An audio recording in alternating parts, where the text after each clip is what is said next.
The Commission's recent digital fitness check highlights harmful practices consumers face online, potential gaps in legislation and ineffective enforcement. Although the fitness check didn't focus on minors specifically, but minors also face many of the highlighted practices and more because the internet was not designed with children in mind.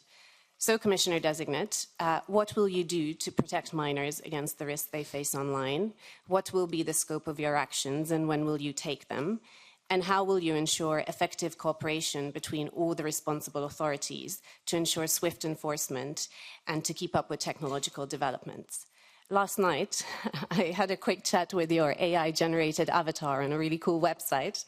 And he basically said he would improve digital literacy and child safety features, create a task force for swift enforcement, and propose legislation within the first 6 to 12 months of the mandate. His answers were a bit generic, so I'd be interested in what the real Commissioner-designate would do. Thank you.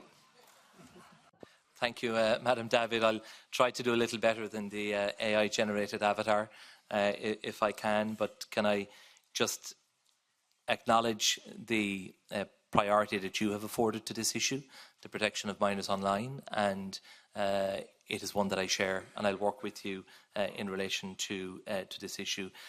We all know children are very active online and often are the early adopters or the first adopters of very new technologies. The purpose of the Digital Fairness Act when it comes to minors is not about replicating anything that's done in any other legislation.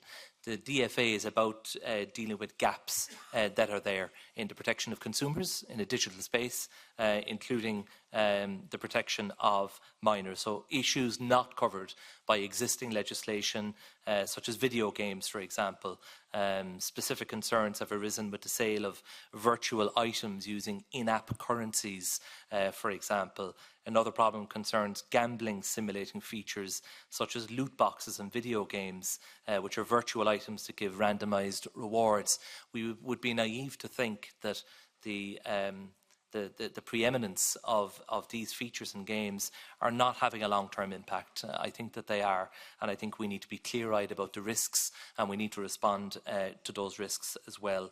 And moreover, many social media influencers have a young audience, and their content could include endorsements of vaping, plastic surgery, unhealthy foods, and we just have to ask questions about whether there needs to be some oversight or some regulation of all of those areas. I will ensure that the Commission fully supports in its coordination role joint enforcement actions of national authorities at an EU level. Next year, I'll present the results of a scientific study and experiment on marketing techniques that adversely affect the purchasing behaviour of children in online games. So we need to work through the detail of how we are going to protect children online in the DFA, but it's a piece of work that I look forward enthusiastically to working with you on.